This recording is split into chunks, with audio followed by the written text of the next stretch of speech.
que você faria se vivesse em um mundo onde existem vilões e heróis, mas os papéis não são precisos, já que os heróis fazem coisas bem condenáveis? Sim, igual The Boys. É assim que começa a nossa história, em um prédio atacado, cercado de policiais, onde um ladrão malvado está mantendo reféns.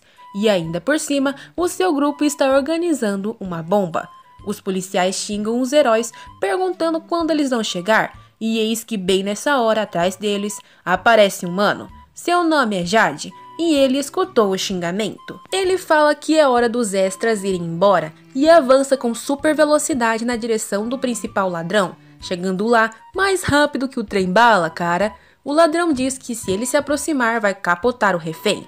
Que refém? Sim, o maluco fez o ladrão atirar no cidadão e usa isso como pretexto para avançar contra o cara sem piedade. O grupo tenta resistir, mas um a um, Jade vai passando por eles. E ao chegar em um bandido próximo dos reféns, ele agarra sua arma e mira nos cidadãos, falando que foi ele quem os capotou.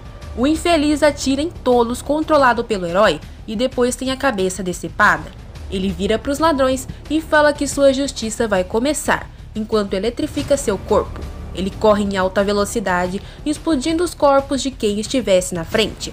Enquanto isso, no alto de outro prédio, a nossa querida protagonista se pergunta se é ele. Um senhor fala que se ela capotar aquele herói, não precisará mais de ajuda. Não preciso mais da sua ajuda há muito tempo. O homem diz para ela provar aquilo, e ela pula do prédio daquela altura para iniciar seu ataque. Vamos entender como funciona esse mundo melhor. A principal regra dos heróis é que você deve ajudar a maioria em vez da minoria. Porém, essa regra foi mudando com o passar do tempo e muito extrapolada, deixando o sacrifício da minoria como algo normal. Resumindo, se algum inocente capota numa missão, não é culpa dos heróis, mesmo que ele só tenha deixado o capote para passar o tempo. Assim, as pessoas com poderes, que não eram diferentes dos vilões, se autodenominavam heróis. O carro de Jade chega em um lugar movimentado e ao descer, ele já abraça duas damas e entra, mas a nossa prota está por ali. Afinal, se os heróis não se livram desses verdadeiros vilões, então quem vai dar conta desses heróis horríveis? A prota dá um golpe em um dos seguranças na entrada e o derruba no chão. Assim que outro avança nela, a menina arranca a blusa de frio e dá um chega pra lá no guarda, defendendo-se do seu golpe. Enquanto arrasta o infeliz com a blusa, ela pensa que se ninguém vai fazer aquele trabalho sujo, ela faz. Nem mesmo facas param a menina. Ela dá uma bicuda em outro guarda e sufoca o que restou. Ela vai ser a espada que corta a vida. E aí, a gente chama isso de vilã ou de heroína? Lá dentro, com as duas damas, o Jade conta que tem vários heróis que ele não gosta e que agora eles estão todos a 7 palmos, capotados por alguém. De repente, a prota aparece atrás do herói, que já vira dando um socão em alta velocidade nela. As mulheres correm e o herói diz que ela tenha coragem de interrompê-lo. A garota fala que ele não é tão rápido quanto os rumores diziam. E confuso, o Jade vê que seu braço está cheio de garfos fincados pela menina. Ele a xinga e pergunta qual seu nome e se faz parte da aliança dos vilões. O maluco carrega a mão de raios e jura que vai despedaçá-la. Agora vamos para um flashback, onde a prota relembra a perda de sua irmã. Agarrada ao seu corpo, ela ouve o som de uma cadeira de rodas, e ao se virar, ela se encontra com o homem de antes, que pergunta se ela quer vingança. A menina não hesita em confirmar, e o homem pergunta como ela vai encontrar o herói que capotou sua irmã. Capotando geral. Basicamente, se ela empurrar pra vala todos os heróis, um deles vai ser o que tirou a irmã dela, né? Lá vai a prota correndo em direção ao Jade. Ela saca uma faca que é segurada pelo herói. Ele a quebra e, debochando dela, aplica alguns golpes em alta velocidade na menina. A prota tenta dar uma cotovelada nele, mas acaba levando um murro na fuça e voa pra parede. Ele joga lascas de madeira em sua direção, mas a menina se defende com um banco. Ela taca um extintor de incêndio no soco do Jade e aquilo explode, gerando uma distração para a menina se reorganizar. Ela tenta surpreendê-lo em meia névoa, dando um chute na sua boca, mas não faz nem cosquinha no herói que aparece atrás dela. Ele se defende de outro chute e a soca, derrubando-a no chão. Ele diz que a garota não é a primeira vilã a fazer um ataque estúpido daquele. e desfere mais e mais murros em sua cara. Já que ele não foi ouvido no primeiro aviso, vai capotá-la. Ele aproxima sua mão eletrificada dela, mas de repente sente uma sensação terrível, como se estivesse em uma guilhotina.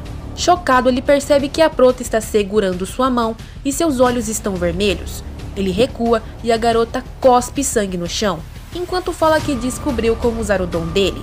Ela olha para ele e em um movimento usa o dom de Jade, avançando contra ele e desintegrando uma parte do seu pescoço com a mão.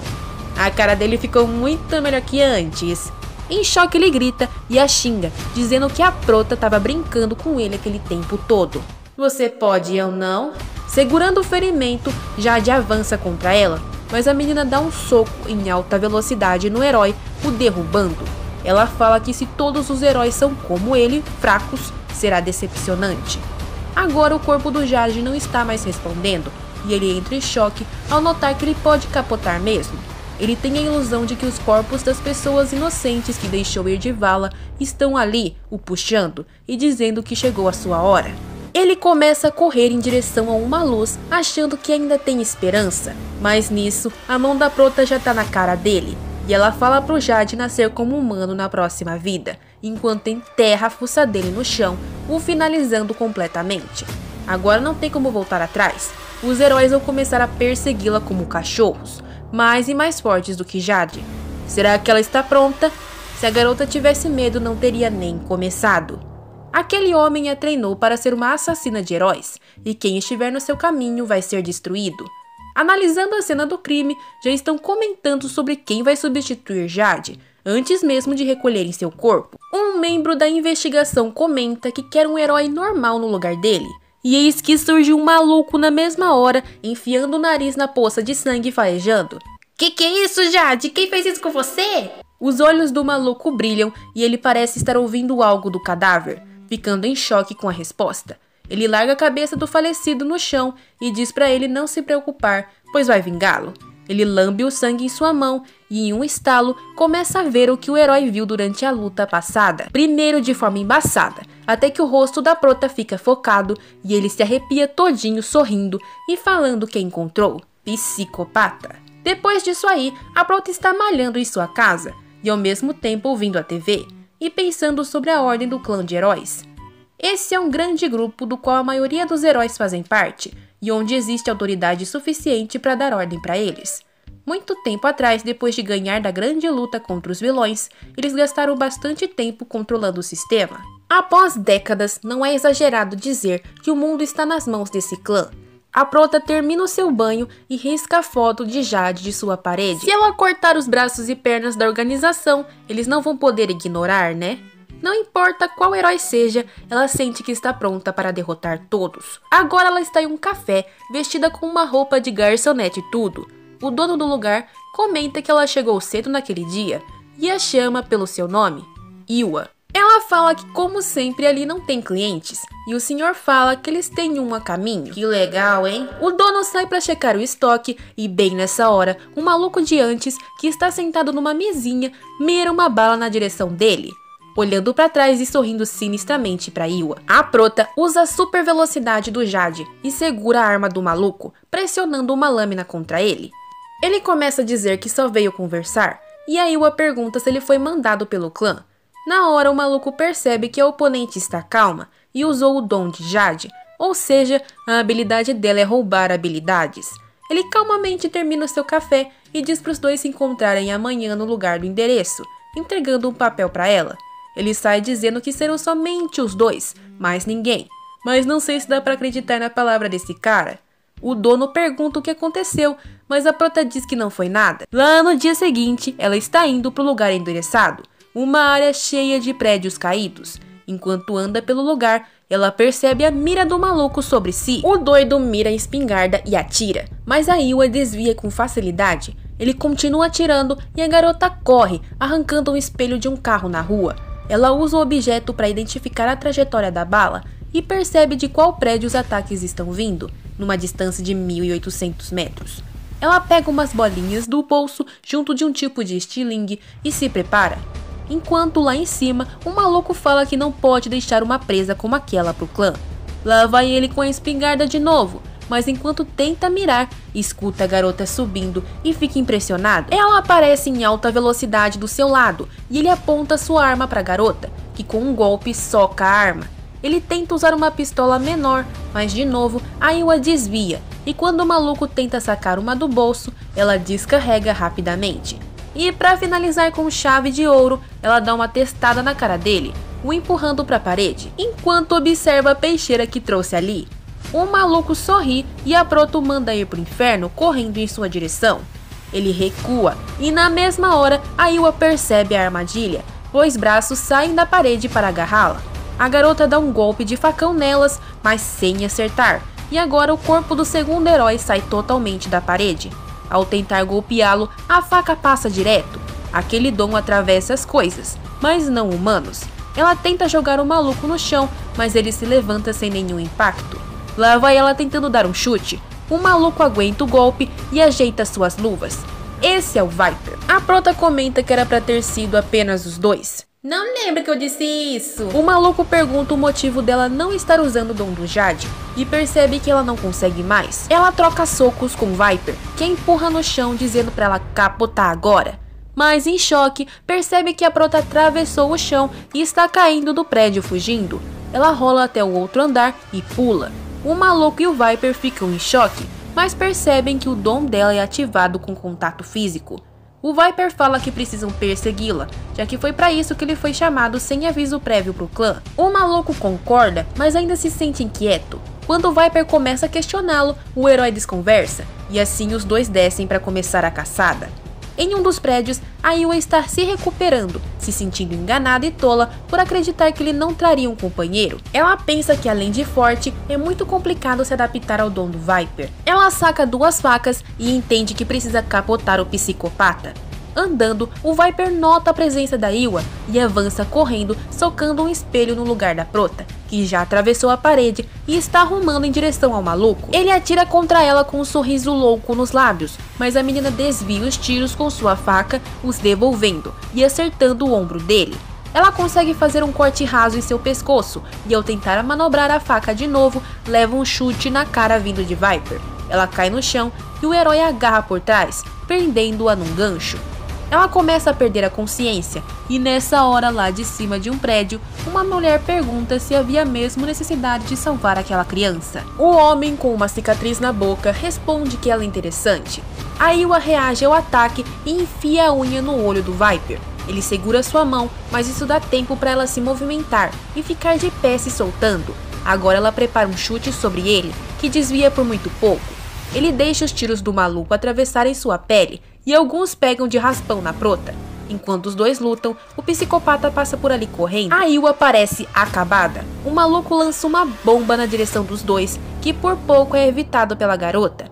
O Viper chuta a cara dela em meio à fumaça da explosão e a derruba no chão, a chamando de pirralha mesquinha. Ele a segura pelo pescoço e diz que o que ela fez para capotar o Jade é perigoso e está aliviado por conseguir derrotá-la naquele dia. Mas não cante vitória, pois atrás dele aparece um humano ciborgue gigante, e o herói não tem nem tempo de reagir antes de ter a cabeça estourada. O corpo dele cai no chão, e a Iwa também, já desmaiada. Atrás da parede, vendo tudo, o psicopata fica em choque, enquanto o anúncio é dito. Lá vem o vilão, que tem uma aparência sinistra. Agora, um médico está analisando o estado da Prota, que está com uma alta densidade óssea, algo que é normal para usuários de habilidades. Ela ainda está dormindo na cama, mas parece que os lugares baleados foram curados. Ela abre os olhos e vê o médico, que está procurando nutrientes adicionais para a garota. Quando encontra, ele se vira, e sim, o médico usa uma máscara de respiração. O humano vê que a cama está vazia e atrás dele, a Iwa o ameaça com um bisturi. O médico diz que quando ela quiser esfaquear alguém nas costas, precisa pôr a lâmina na horizontal, pois se tiver azar pode acabar acertando as costelas. A Prota parece cansada e pergunta quem ele é e onde ela está. Ele pergunta se ela já ouviu falar da Anamelis. Há muito tempo atrás, aconteceu a grande guerra do clã dos heróis contra a União Vilanesca, e Anamelis é algo que restou dos vilões depois da batalha, embora apenas um deles experimentou de fato a guerra diretamente.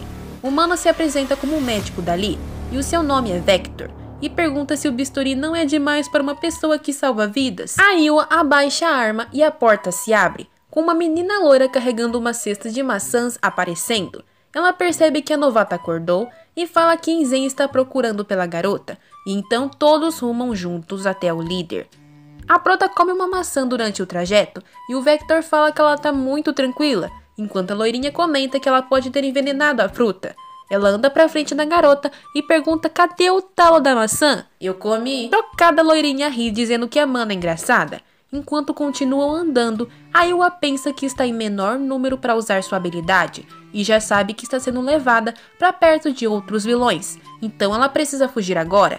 A loirinha fala que já é tarde demais e agora eles já chegaram. Ela abre a porta e dá as boas-vindas ao esconderijo da Nameles, um lugar de madeira bem rústico. Ao entrarem, a garota loira se apresenta como Sinclair. Rachel Sinclair, o mano de metal que foi quem estourou a fuça do Viper, se chama John Nage. E por fim, o líder, esse bonitão aqui, se chama Enzen. Enquanto isso, na filial 17 do clã dos heróis, o psicopata tá contando para um dos cabeças do lugar sobre o capote do Viper. O homem fala que investiu muito tempo naquele herói e que dessa vez o maluco pode esperar uma punição. O psicopata fala hesitando que foi Enzen quem capotou o Viper, e após alguns segundos, o gerente se recorda de quem é, o nomeando como o homem que ri. Ele xinga a situação e sai dali correndo, culpando o herói por não ter falado antes sobre a ameaça. Aquilo é uma emergência e ele precisa avisar todos os heróis do ramo, pois o sorridente está de volta. O Enzen, na organização, diz que não precisam desperdiçar palavras e a Rachel se oferece para ir. Ir aonde? Pra cima da prota. Ela tira uma arma cortante de um saquinho e pula sobre ela, pronta para capotar. Virando a coluna para trás, a Iwa consegue desviar e continua recuando enquanto foge dos golpes cortantes. A Rachel ri igual louca, mas a prota segura o cabo da arma e o taca para trás, se posicionando melhor e dando um chute na lateral do oponente. Ela empurra na parede em uma sequência de golpes e enfia a cabeça da menina na parede com o joelho. Quando prepara outro golpe, a Rachel ri e admite a derrota estendendo a mão. A prota ajuda a se levantar e nessa hora o Vector percebe-a encarando com sua máscara que ela também não é normal. E a Iwa pergunta por que ela foi salva e qual o objetivo deles. Sem hesitar, o Enzen fala que o objetivo de todos ali é destruir o clã dos heróis. E ele fala que o homem que acabou com a vida de sua irmã é desse clã. A prota fica em choque, mas ativando raios ao seu redor, pergunta com os olhos vermelhos como ele sabe daquela informação. E agora, será que a garota vai sair no soco com os vilões também? Saberemos em breve. Muito obrigada por assistir. Se gostaram, deixem o like e compartilhem. E sayonara!